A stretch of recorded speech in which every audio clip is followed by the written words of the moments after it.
everybody, welcome to my channel. My name is Sharon and this is a channel that is dedicated to all things related to narcissism.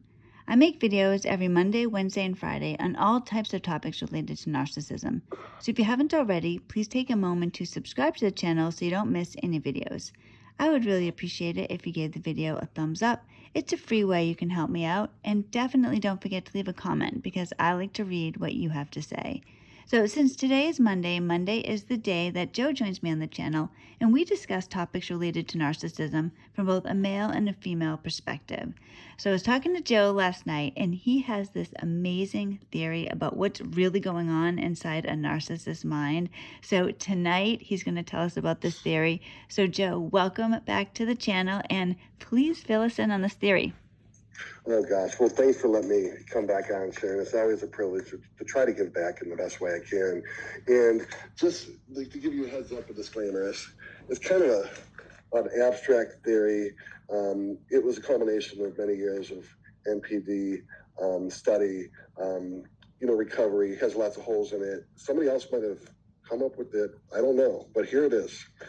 I came across, well, let me tell you this, like if there's anybody listening that if they find any truth to this theory the way I do, that the way they were treated by a narcissist truly had nothing to do with them. Absolutely nothing. This is going to blow you away. Like if you're in the phase where you feel so horrible, and people tell you, "Oh, no, it's not you, it's them." No, it really is not you and them.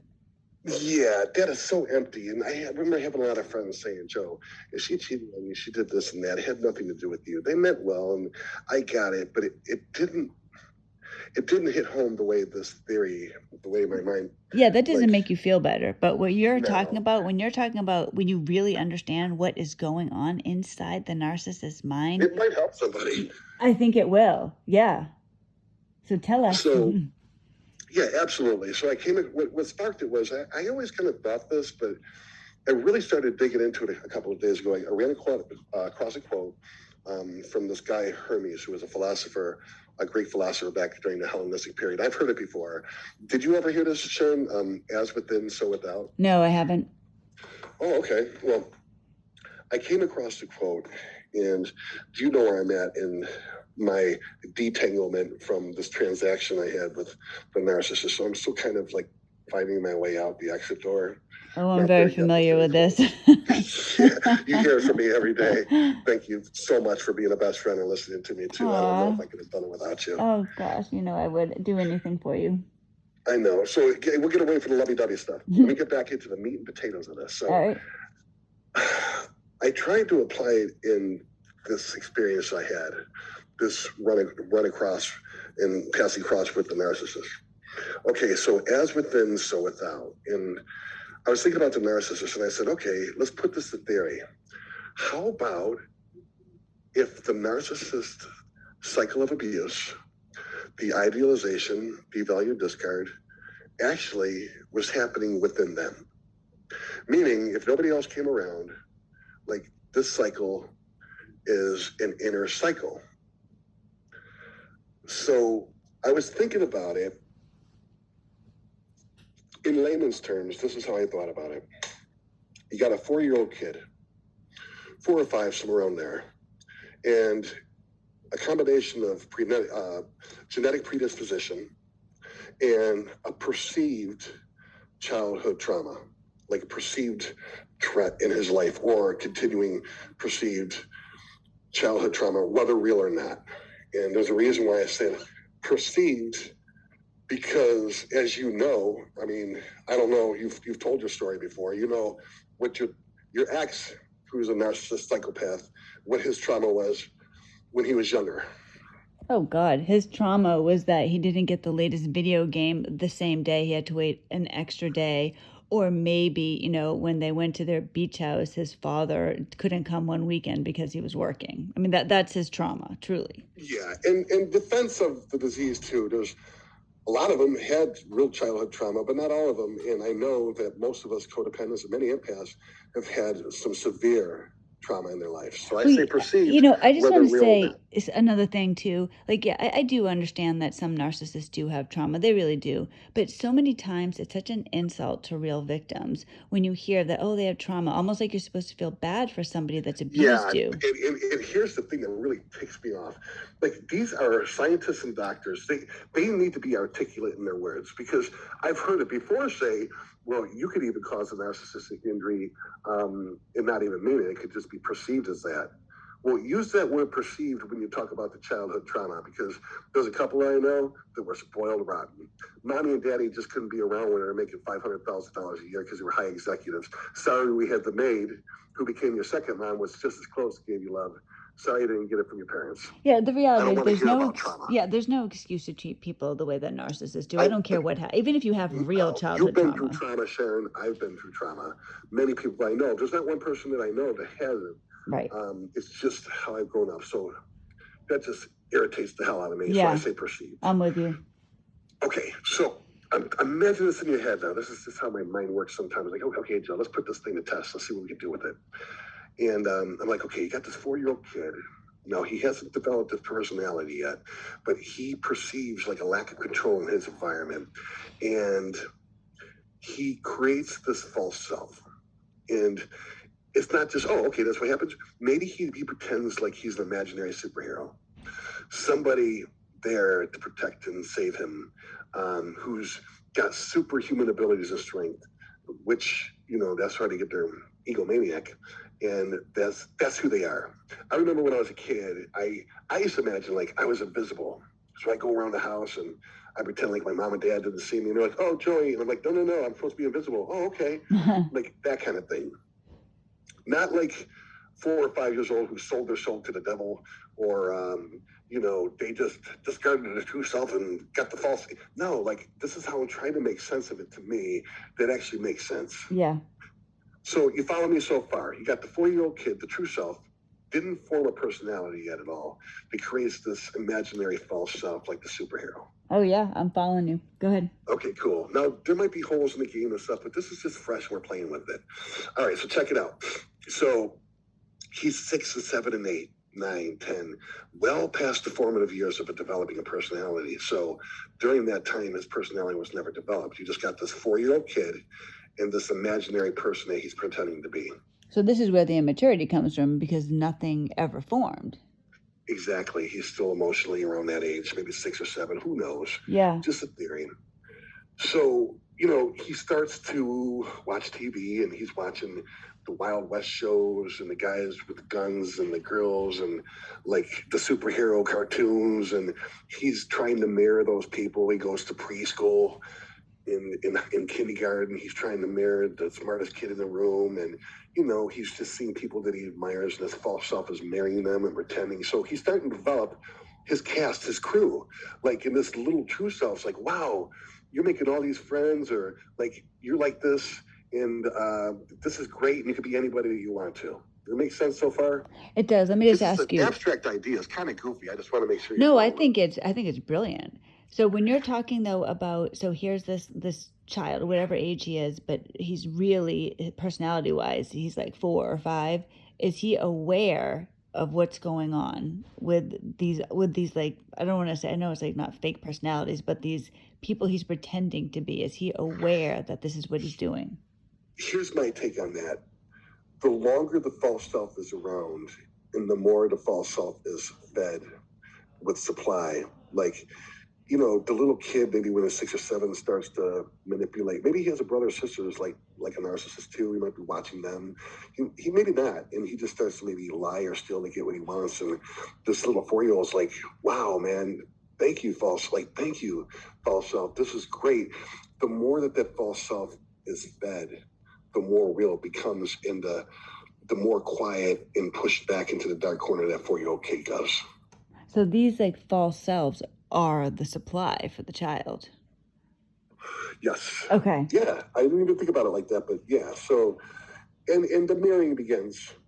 Okay, so I don't have a person, like, pretend I'm like the narcissist at 8 or 9 or 10. I don't have a personality, so when it's somebody's birthday, I got to watch other people and see how they react, or somebody dies. I got like cold empathy, cognitive empathy. This is how I fit into my external environment. You start to mirror. This makes so much sense. It's pretty cool, man. Yeah, this blows me away. It really does. It's pretty trippy. I love it. Yeah, I think it's great. I just having fun with it. That's all. And it gets better, everybody. Go on. Yeah. So here's my take on it. So one day or 1 week, he goes to school and he gets a C on his test, and the guy that he really admires got the A. And he goes to soccer that 1 week, and the kid that he admires shot the goal and won the game, and he didn't. And he starts to get low on supply. Like the admiration, the attention, the adulation starts to simmer from other people in his external. So somewhere unconsciously, remember, is we're just bringing this to the light. What could have happened is this 4-year-old kid is tapping the false self on the shoulder and say, hey, false self, first off, I want to thank you for everything that you've done for me. Like, you've given me recognition, like, I'm awesome at this, and I'm this, and I just love you, but why couldn't you shoot that goal instead of that other kid? And why did you not get the A and got the C? Because, like, we just want to be loved. We just want other people to love and admire us. The false self gets pissed off. Hey, kid, for the last 7 or 8 years of your life, he's 12 right now. The last 7 or 8 years of your life, you needed me. And if it wasn't for me, you'd be nothing. I protected you. I've kept you. You're important because of me. People like you because of me. And the value of the true self happens from the false self. The false self starts to devalue the true self. So, all right, so they're out of the love bomb stage. They're doing this inside their... Out of the love bomb, and the 4-year-old in the background saying, yeah, keep going. All right, this is great. And so this is all just going on. So it's all inside the narcissist's head. Yes, unconsciously now, remember. Yeah. Like unconsciously. I'm just trying to make sense out of it to tell you a story that could possibly how at least it connects the dots for me. Oh my gosh, yes, me too. So here you go. He runs low on supply and he devalues, and then he finally tells the 4-year-old kid, listen, get back in the corner of your mind where you belong. I don't need you anymore. Take a hike.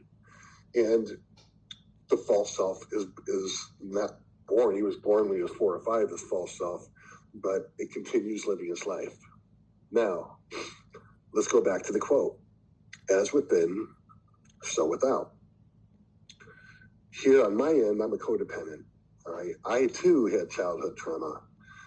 I also, though, was able to develop, thank God, a personality.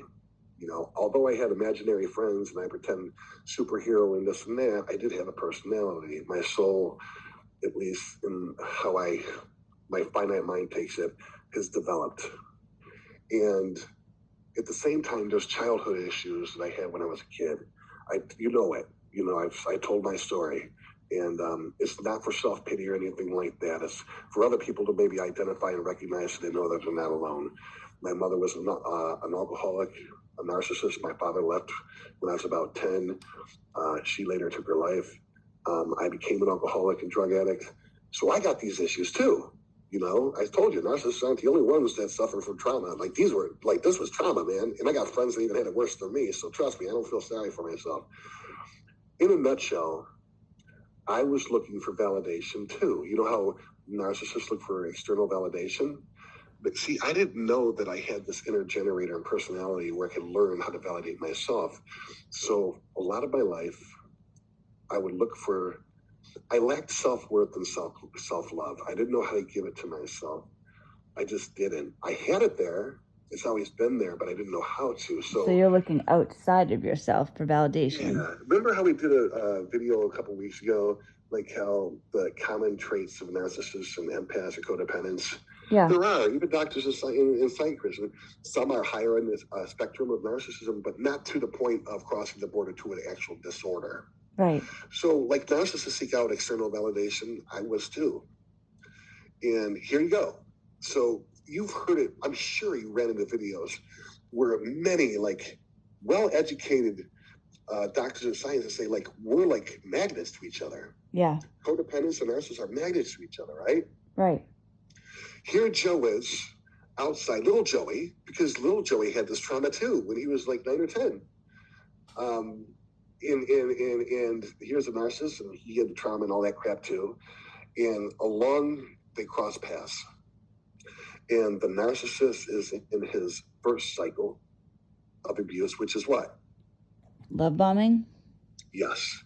And here comes Joey with low self-worth and low self-esteem because he was told he was never good enough. So you're meeting up. So you're meeting up with the narcissist, and you're being love bombed. Okay. Cross paths. Yeah. Now everybody knows when they study narcissism in their own experience that the love bombing is intense, it's fast, and it's like nothing you've ever experienced before in your life.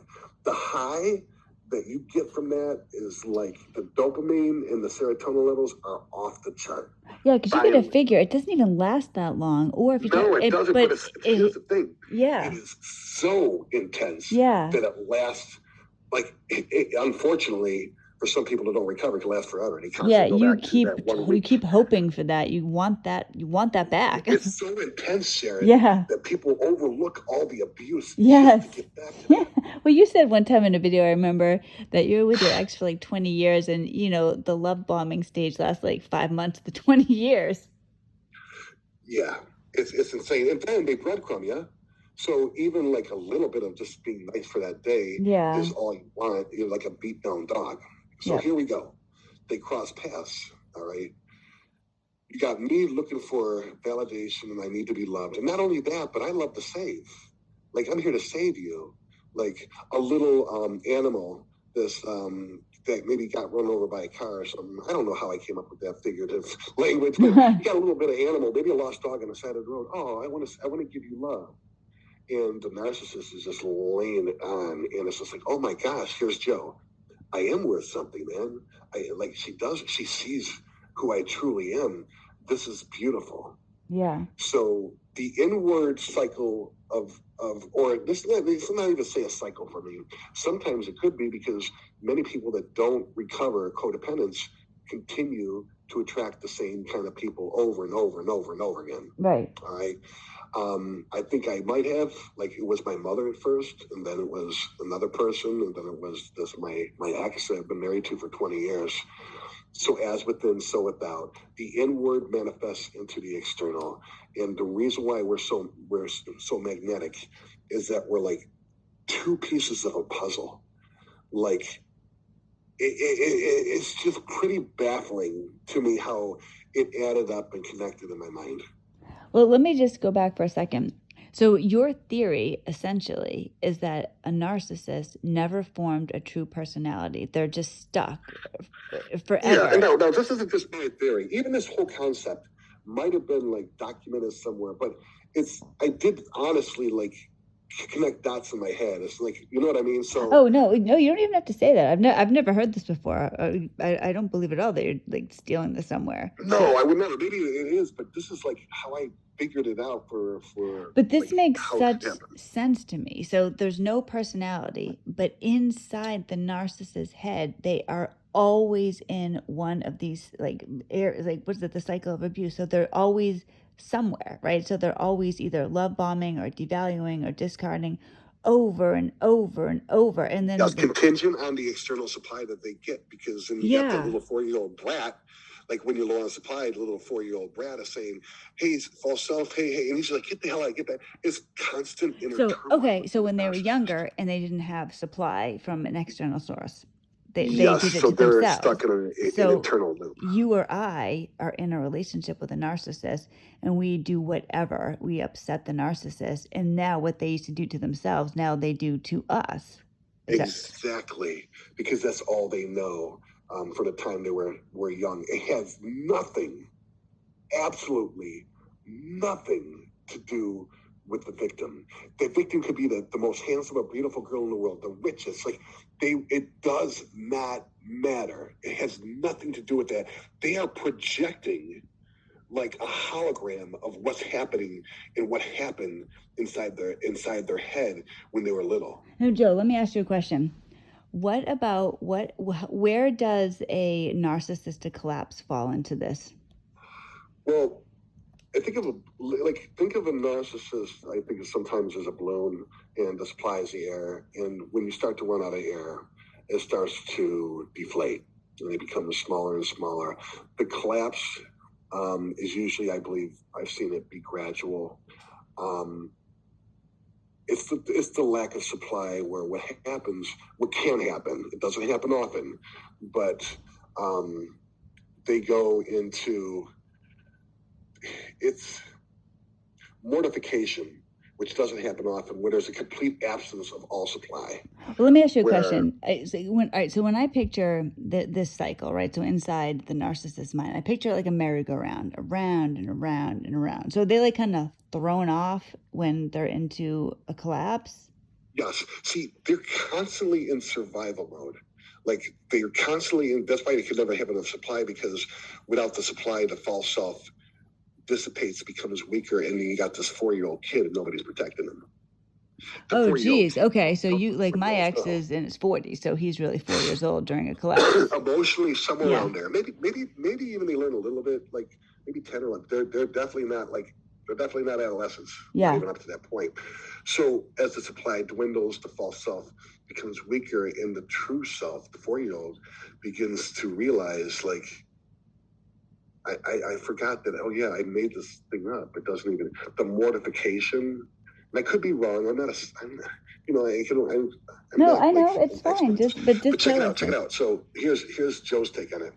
The mortification, which doesn't happen often, is the complete absence of supply, where all that exists, the false self has dissipated because it's been starved to death. All you have is a 4-year-old kid. That must be horrifying. Can you imagine? Why do you think that they desperately are on a hunt for supply?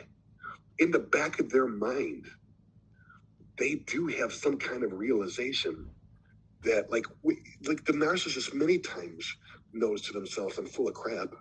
Well, oh my gosh. They know they're lying. They know that. Now, this is why they have multiple sources, right? What's it? This is why they have multiple sources of supply, because they don't want to have they don't want to go off that merry-go-round. The kid is left. It's like a turtle without a shell, and the shell is the false self. Yeah. Without that shell, he's done. In their mind, it's perceived threat, it's perceived trauma, it's perceived, I'm going to die.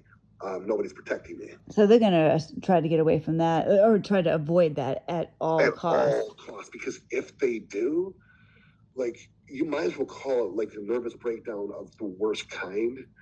Like, I had to like face the fact. Now, you want to talk about, now, for me, collapse, for me as a codependent is, for me, I had to come to terms with my ego. At some point, Sarah, like the last couple of years, I had to admit that I was in love with something that didn't exist. Do you know how difficult? You know. I do know. Yeah. I shouldn't ask you. Yeah. That freaking floored me. That was probably one of the most unbelievable things to realize, that I was in a relationship with a fake, like, not even fake, like I wasn't in a relationship. This person, you were in a relationship with yourself. Yeah. And that you fell in love with yourself because they were mirroring your traits. Like, so here's the cool part. Like, this is something that kind of like dawned on me too. So if the narcissist is mirroring your traits and you love those traits, that means you do love yourself. Oh, that's a good thought.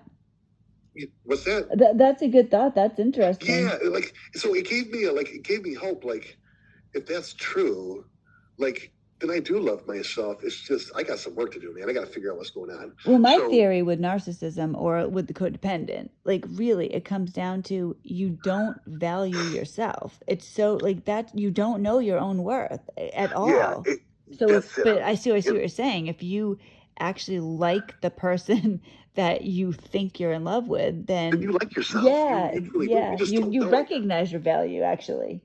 Yeah, but you think it's them, not you.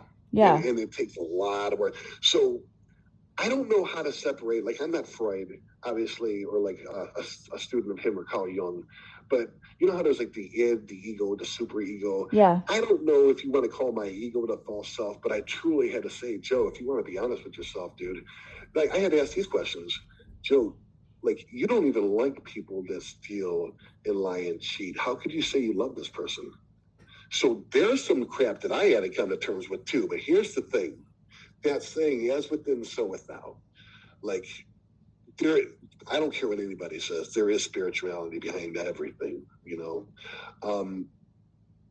From my perspective, just my experience, the universe tries to teach us things.